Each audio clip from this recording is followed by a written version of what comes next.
নমস্কার, আমি ডি বাংলা টিভির পক্ষ থেকে এখন দমদম স্টেশনের একটি মানবিক সংস্থা মানবিক চাঁদপুর সেই সংস্থার একজন কর্মী, স্বেচ্ছাসেবী কর্মী, তার মুখোমুখি হয়েছি। আমরা এখন ওনার কাছ থেকে জেনে নেব যে বেশ কিছু খাবার নিয়ে এসেছেন এই স্টেশনের সামনে। অনেক বাচ্চাদের এবং বয়স্ক মানুষ তাদের খাবার তুলে দিচ্ছেন। এইটার উদ্দেশ্য কি, কেন করছেন এবং কতদিন ধরে করছেন, কারা যুক্ত রয়েছেন, যদি একটু সংক্ষেপে আমাদেরকে বলেন। মানবিক চাঁদপুর একটি স্বেচ্ছাসেবী সংস্থা। আমরা ঠিক লকডাউনের আগে সরকার স্বীকৃত স্বেচ্ছাসেবী সংস্থা হিসেবে আত্মপ্রকাশ করি। বিগত 2.5 বছর ধরে আমরা আমাদের এই কর্মযজ্ঞ চালিয়ে যাচ্ছি। প্রথমত আমরা শুরু করেছিলাম এই দমদম স্টেশনে খাবার বিতরণের মাধ্যমে। নিজেরা পকেটের পয়সা খরচ করে আমরা প্রথম খাবার দেই এই দমদম স্টেশনে, এখানকার ভবঘুরে অসহায় শিশু, বৃদ্ধ বৃদ্ধা মহিলাদের মধ্যে।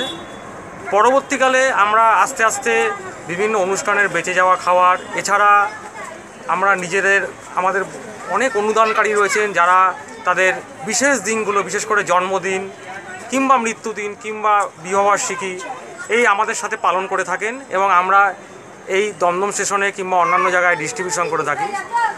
করোনা পরবর্তী সময় আমাদের কাজের পরিধি ব্যাপকতর আকারে বাড়তে থাকে এবং আমরা প্রায় 3000 পরিবারের মুখে মাসিক রেশন কিংবা করোনার সময় যে একটা প্রয়োজনীয়তা ছিল, মানুষের মধ্যে একটা অভাব বোধ এসেছিল, সেই অভাবটা আমরা আমাদের সাধ্যমতো মেটানোর চেষ্টা করেছি। আমফান পরবর্তী সময় আমরা 4 বার সুন্দরবনে পৌঁছাতে পেরেছি এবং আমরা বছরের বিভিন্ন সময় অনেক বড় বড় ধরনের অনুষ্ঠান করে থাকি। যেমন আগামী আমাদের 25শে ডিসেম্বর একটি প্রজেক্ট রয়েছে, আমাদের বড়দিন, যেটা আমরা আগের বছরে পালন করেছিলাম। এছাড়া আমাদের বিভিন্ন ধরনের অনুষ্ঠান করে থাকে। আমরা বহু মানুষের মাসিক রেশন দিয়ে থাকি, শিশুদের পাশে দাঁড়াই, ইটভাটায় অনুষ্ঠান করি। এছাড়া সারা বছর ধরে আমাদের ধরুন পুজোর সময় জামা কাপড় বিতরণ, শীতবস্ত্র, কম্বল বিতরণ, সারা কলকাতা জুড়ে আমাদের কম্বল বিতরণের কাজ চলছে এবং আমরা করে এসেছি। আবারও আমরা বিভিন্ন জেলায় পৌঁছে যাই। যেরকম পশ্চিম মেদিনীপুরের ডেবরায় আমরা গিয়েছিলাম কিছুদিন আগে। গত 13ই ডিসেম্বর আমরা পৌঁছাতে পেরেছি জয়নগরে। সেখানে আমরা 10টি হুইল চেয়ার এবং কম্বল, এছাড়া কিছু চিকিৎসার ব্যবস্থা করতে পেরেছি, চিকিৎসার জন্য প্রয়োজনীয় ওষুধও দিতে পেরেছি।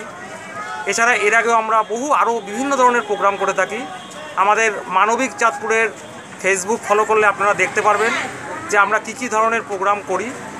আমাদের সদস্য সংখ্যা এই মুহূর্তে আমরা নিজেরাও বলতে পারবো না, কারণ করোনা পরবর্তী সময় আমাদের সদস্য সংগ্রহ প্রক্রিয়াটা বন্ধ রেখেছিলাম, কারণ মানুষের অবস্থা বুঝে, সদস্যদের বিভিন্ন অভাব অভিযোগ বুঝে আমরা সেগুলো বন্ধ রেখেছি এবং আগামী জানুয়ারি মাস থেকে আবার আমরা সেই প্রক্রিয়া চালু করব।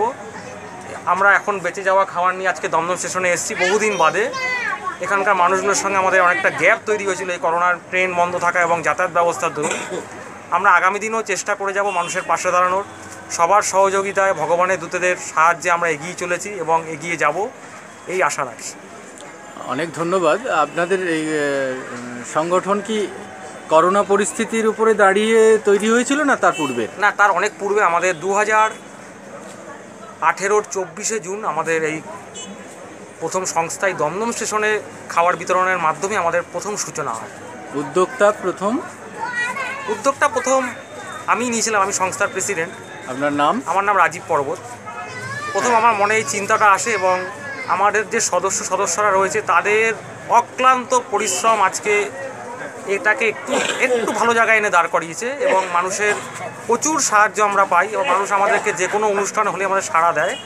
উদ্যোগ আমার হতে পারে, কিন্তু আমাদের সদস্য ছাড়া আমি শূন্য, কারণ তাদের ছাড়া আমার পক্ষে এগোনো এক বিন্দুও সম্ভব নয়। তারা আছেন বলেই আমরা এগোতে পারছি। সবাই এখন বর্তমানে আমাদের সবার মিলিত সহযোগিতাতেই এটা চলে।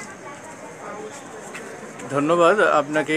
এই মুহূর্তে সারা বিশ্ব জুড়ে যে পরিস্থিতি চলছে, বিভিন্ন রাজনৈতিক পরিস্থিতি, সামাজিক পরিস্থিতি, তার উপরে দাঁড়িয়ে মানবিক মুখ খুঁজে পাওয়া খুব কঠিন। সেই কঠিন পরিস্থিতির উপরে দাঁড়িয়ে আপনারা যে কাজগুলো করে যাচ্ছেন তার জন্য আমরা ডি বাংলা টিভির পক্ষ থেকে অসংখ্য ধন্যবাদ, কৃতজ্ঞতা জানাচ্ছি। আগামী দিনে আপনাদের নিয়ে আমরা বিস্তারিত অনুষ্ঠান করব। এখন যারা ডি বাংলার শ্রোতা শুভানুধ্যায়ী রয়েছেন তাদের আমরা দেখাবো যে এনারা খাবার নিয়ে এসেছেন এবং শিশুদের খাবার দিচ্ছেন। এখানে খাবার মজুদ রয়েছে। ইতিপূর্বে লকডাউনে আপনারা শুনলেন, লকডাউন পিরিয়ডে তারা খাবার বিতরণ করেছেন বিভিন্ন জায়গায়। হ্যাঁ বাবা, তোমাদের ছবি তুলবো। তোমার নাম কি বলো তো? তোমার নাম বলো, তোমার নাম বলো। কোয়েল বিশ্বাস। কোয়েল বিশ্বাস। আকাশ বিশ্বাস। আর তোমার নাম? প্রেম বিশ্বাস। তোমার নাম? তোমার এখানে খাবার খেয়েছো? না। খেয়েছো? না। খাবার খাওনি? দেখি একটু। হ্যাঁ দেখবে, নিশ্চয়ই দেখাবো। এখন খাবে বলো।